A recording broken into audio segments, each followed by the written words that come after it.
नमस्कार दोस्तों, नमः शिवाय। जीवन ज्योति चैनल में आप सभी का हार्दिक स्वागत करती हूँ। दोस्तों, आज की वीडियो होगी मकर संक्रांति के विषय में। बहुत सारे ऐसे प्रश्न, बहुत सारे ऐसे सवाल जो आप लोगों के मन में आते हैं मकर संक्रांति को लेकर। मकर संक्रांति कब मनाई जाएगी, सूर्यदेव जी मकर राशि में कब प्रवेश करेंगे, साथ ही मकर संक्रांति का जो महापुण्य काल है जिससे कि हमको विशेष लाभ की प्राप्ति होने वाली है वो कब है, कब से कब तक यह समय होगा।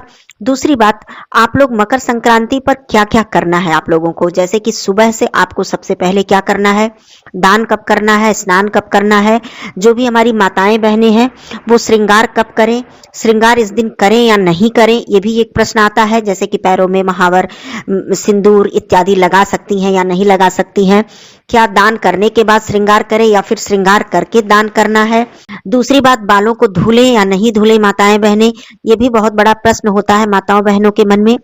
और सबसे जरूरी चीज की जैसे कि मकर संक्रांति से पहले क्या खिचड़ी का सेवन किया जाता है। जो खिचड़ी हम दान करते हैं, जो खिचड़ी हम भगवान को भोग लगाते हैं, क्या उस खिचड़ी का सेवन मकर संक्रांति से पहले हम कर सकते हैं या नहीं। इस सवाल का जवाब भी आपको मिलने वाला है। मकर संक्रांति पे जो खिचड़ी बनाई जाती है वो किस दाल की बनाई जाती है, जैसे काले उड़द या फिर हरे उड़द की या फिर मूंग की दाल की, किस खिचड़ी का ज्यादा महत्व है। क्योंकि खिचड़ी तो बहुत ही तरीकों से बनाई जाती है, बहुत ही सारे दालों से बनाई जाती है, तो किस दाल का ज्यादा महत्व है, ये भी बहुत बड़ा प्रश्न है और ये जानने वाली बात भी है। आप लोगों को इस बात को जानना चाहिए। दूसरी चीज, जो पूजा का तिल है, अर्थात जो भी माताएं बहनें तिल चौथ का व्रत रखेंगी, संकट चौथ का व्रत रखेंगी, वो तिल कब खरीदें।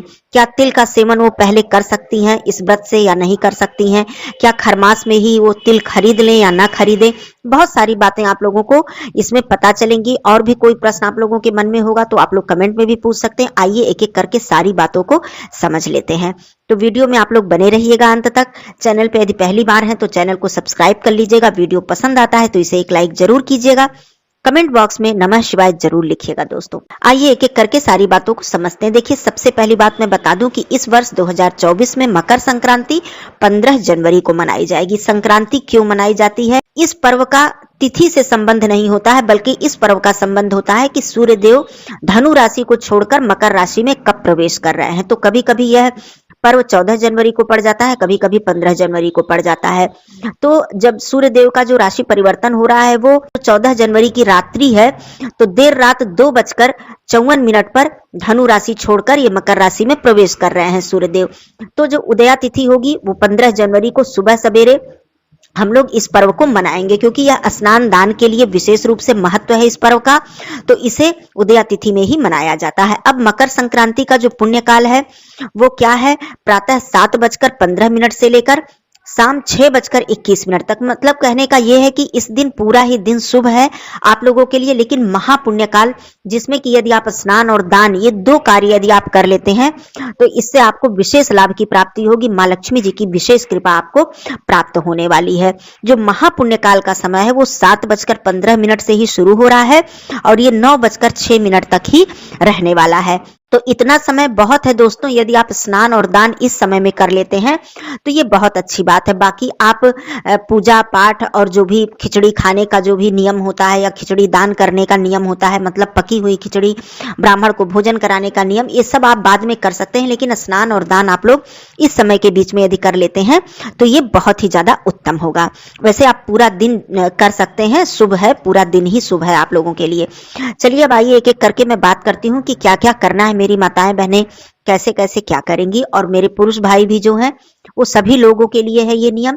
सबसे पहले स्नान की मैं बात करूं, मकर संक्रांति में आप लोग जैसे तीर्थ स्थल पर और गंगा स्नान करने का बहुत अधिक महत्व है, लेकिन जो भी लोग घर पे स्नान कर रहे हैं उनके लिए मैं बता रही हूं कि आप पानी में गंगा जल डाल लें और काले तिल डाल लें और हर हर गंगे बोलते हुए आप लोग स्नान करें। लेकिन एक नियम होता है कि यदि आप गर्म पानी से स्नान कर रहे हैं तो उसमें गंगा जल नहीं डाला जाता है, हमेशा ताजे जल में ताजे पानी में गंगा जल डाला जाता है। तो आप लोग काले तिल डाल लीजिएगा यदि आप गर्म पानी से स्नान करें। इस दिन अपने परिवार में यदि आपके घर में छोटे भी बच्चे हैं तो उन्हें भी जरूर गर्म पानी से स्नान करा दीजिएगा, चाहे थोड़ा सा ही, ठंड से भी बचाव करना है और उन्हें स्वच्छ वस्त्र जरूर धारण करा दीजिएगा। चाहे बच्चे हों बड़े हों, सभी लोग स्नान प्रातः काल करके और सबसे मुख्य सूर्यदेव जी की पूजा कर लीजिएगा।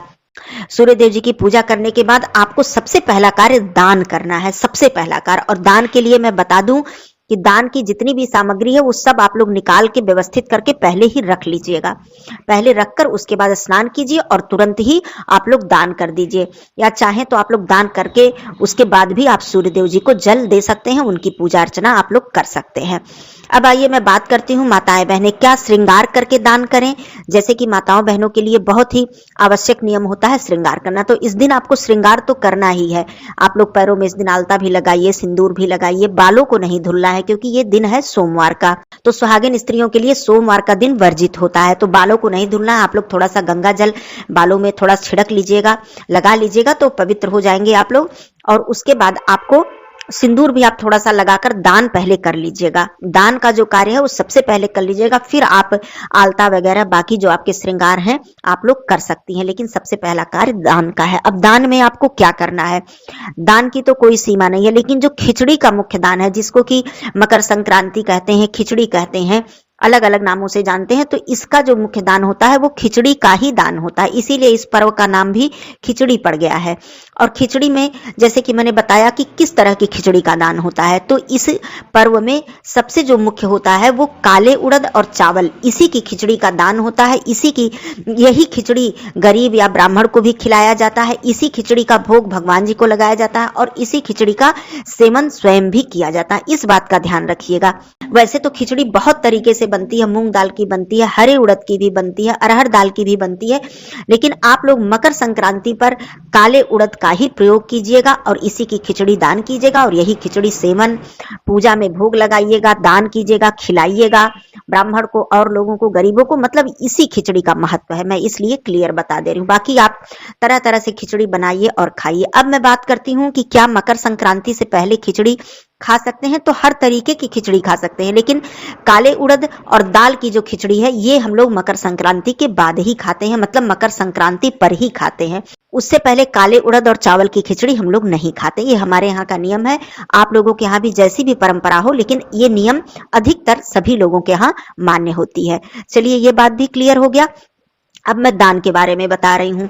देखिए दान मुख्य रूप से इस दिन तिल का दान, गुड़ का दान, घी का दान, और जो खिचड़ी मैंने बताया कि कच्चे चावल और कच्चे दाल को मिक्स करके, अलग अलग आपको सीधा के रूप में नहीं रखना है, मिक्स करके आपको खिचड़ी का दान करना है। गुड़ का दान मैंने बताया। उसके बाद हल्दी, नमक, सब्जियां, जितनी भी सब्जियां हो सके, तेल, मसाले का दान आपको करना है, दक्षिणा रखना है। और तिल, काला तिल का विशेष महत्व होता है। और सफेद तिल भी आप लोग दान कर सकते हैं, यदि नहीं उपलब्ध है काला तिल तो सफेद तिल भी दान कर सकते हैं। लेकिन एक बात का ध्यान रखिएगा, जो हमारे यहाँ का नियम है मैं बता दूं कि जो भी माताएं बहनें तिल चौथ का व्रत रखती हैं उन्हें काले तिल का सेवन नहीं करना है। दान आप कर सकती हैं, लेकिन सेवन इस चौथ व्रत से पहले आप लोग काले तिल का सेवन मत कीजिएगा। सफेद तिल भले ही आप लोग खा सकती हैं। ये नियम था तो मैंने बता दिया। वैसे आप लोग अपने घर के जो बड़े बुजुर्ग हैं उनकी परंपरा को भी ध्यान रखिए, उनसे पूछकर, जो भी मेरी बहनें बाहर रहती हैं, शहरों में रहती हैं, और बड़े बुजुर्ग उनके जो भी हैं घर के परिवार वो गांव में हैं, तो उनसे जरूर एक बार इन सब पर्वों पर एक बार सलाह जरूर ले लेनी चाहिए कि आपके घर का क्या नियम है, कैसे होता है, उसी हिसाब से आप लोगों को ये सारे कार्य करने चाहिए। तो खिचड़ी के बारे में मैंने बता दिया, तिल के बारे में मैंने बता दिया।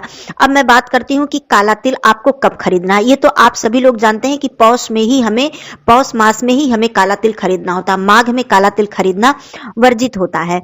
लेकिन जो पूजा का जो तिल है, जिसमें हम लोग गणेश चौथ की पूजा करते हैं, प्रसाद बनाते हैं, भगवान को भोग लगाते हैं और उसी का सेवन करते हैं, निर्जला व्रत रखते हैं संध्या के समय चंद्रदेव जी की पूजा करके, वो तिल जो है वो आप लोग इसी मकर संक्रांति पर खरीद लीजिए या उससे एक दिन बाद खरीद लीजिए। कहने का मतलब पौष मास होना चाहिए, पौष मास खत्म ना होने पाए उससे पहले खरीद लीजिए। ये पूजा का जो तिल है ये हमारे यहाँ खरमास में नहीं खरीदा जाता है, ऐसा नियम है। बाकी आप लोग दान के लिए, सूर्यदेव जी को जल देने के लिए तो पूरे पौष मास में तिल डालकर जल दिया जाता है, माघ मास में भी दिया जाता है, तो उन सब के निमित्त हम लोग तिल खरीद लेते हैं, लेकिन पूजा के निमित्त हम लोग खरमास के बाद ही खरीदते हैं। तो ये नियम था तो मैंने बता दिया। अब खिचड़ी में आप लोग इस तरह से खिचड़ी दान कर लीजिएगा। उसके बाद माताएं बहनें श्रृंगार करें, पूजन अर्चन करें। जब खिचड़ी बनती है आपके यहाँ, इस दिन सेवन करने का भी तो बहुत ही ज्यादा महत्व है। खिचड़ी का सेवन करना पूरे परिवार के लिए, चाहे वो बच्चे हों, बूढ़े हों, बड़े हों, पुरुष हों, स्त्री हों, सभी को, चाहे वो थोड़ी सी ही खिचड़ी क्यों ना खाएं, लेकिन जरूर खाएं। और तिल खाने का भी, मतलब तिल के लड्डू इत्यादि खाने का भी बहुत ही महत्व है इस दिन। तो ये सब चीज सेवन कर लीजिएगा आप लोग। सबसे पहले जब आप खिचड़ी बनाती हैं या फिर तिल के लड्डू आप लोग खरीद के लाई हैं या घर पे बनाई हैं, तो सबसे पहले आप भगवान को भोग लगाइएगा। इस दिन भगवान विष्णु जी और सूर्यदेव भगवान जी को विशेष रूप से भोग लगाया जाता है और पूजन अर्चन उनका किया जाता है। वैसे घर के मंदिर में सभी देवी देवता हैं, सभी लोगों को आप लोग भोग लगाइए, उसके बाद ही आप लोग सेवन कीजिए। दूसरा कार्य, यदि आप ब्राह्मण को भोजन कराते हैं, खिचड़ी का भोजन कराते हैं, तो ब्राह्मण को भोजन कराने के बाद ही आप पूरे परिवार खिचड़ी का सेवन करें। इस दिन बहुत ही ज्यादा शुभ होता है, बहुत ही ज्यादा पुण्य मिलता है यदि आप खिचड़ी बनाकर ले जाकर किसी मंदिर या किसी तीर्थ स्थल पर गरीबों को दान देते हैं। किसी आश्रम में ले जाकर आप खिचड़ी का दान करके आते हैं।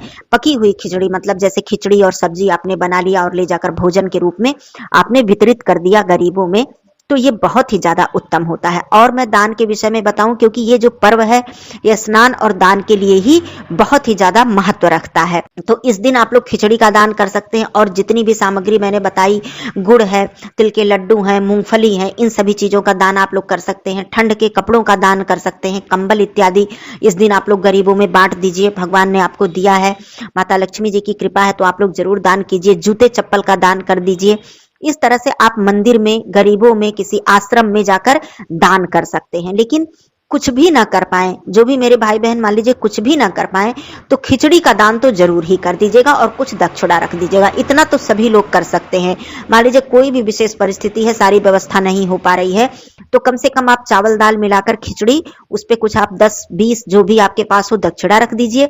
नहीं कुछ है तो 4 आलू ही उसके साथ सब्जी के रूप में रख दीजिए, हल्दी नमक रख दीजिए। इतना ही बहुत हो गया यदि आप नहीं कुछ कर पाते हैं। और बाकी तो दान की कोई सीमा ही नहीं है, अनंत दान किया जाता है, गुप्त दान किया जाता है। जितना ही आप दान करेंगे उसका कई गुना बढ़कर आपको आगे मिलने वाला है। कई जन्मों तक इसका पुण्य फल आपको प्राप्त होने वाला है। इस दिन सूर्य देव जी की विशेष रूप से पूजा आप लोग जरूर कर लीजिएगा। इस दिन सूर्य देव जी की आरती जरूर कर लीजिएगा। सूर्य चालीसा का पाठ, आदित्य हृदय स्तोत्र का पाठ आप लोग जरूर कर लीजिएगा। ये सारे कार्य करके भगवान को भोग लगाकर आप पूरे परिवार इस दिन खिचड़ी का सेवन कीजिएगा। माताएं बहनें इस दिन सिंदूर भी लगा सकती हैं, पैरों में आलता महावर सब कुछ लगा लेंगी, श्रृंगार भी कर लेंगी।